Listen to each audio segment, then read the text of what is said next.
when we were in Cookeville,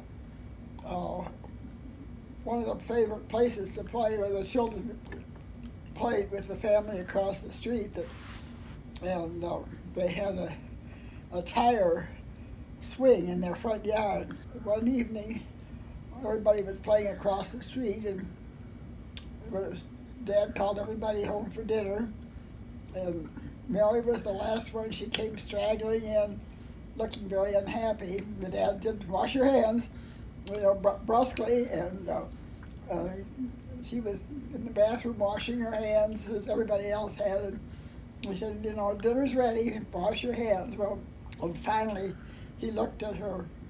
Her two wrists were out of place, and he realized that she had a problem. Everybody sat down to dinner, and we took Mary to the hospital. And sure enough, she had broken both arms. She had her arms and both arms in a long cast.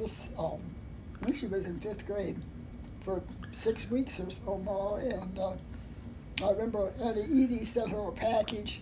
Each object in the package was wrapped individually for her to open one a day, and she had like a plastic cup with a straw and all sorts of things she could do without using her hand. But that doesn't take 2 hands, things that she could do while she was incapacitated.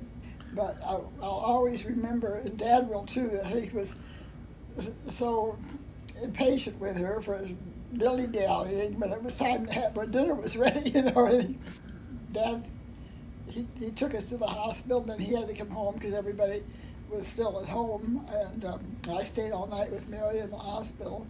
We had to make her some tops that had loose sleeves, but she couldn't, put her arms in a sleeve with a cast. 6 weeks at least during the holidays, but she was heroic, and some of her friends in school offered to help her write, turn papers in and so on. She'd tell them what to write. She made it through, but I remember what pleasure she had opening one of Auntie Edie's packages every day. That was just something to look forward to. But we had to help her, of course, at every meal, and help her do everything because both hands and both arms were incapacitated.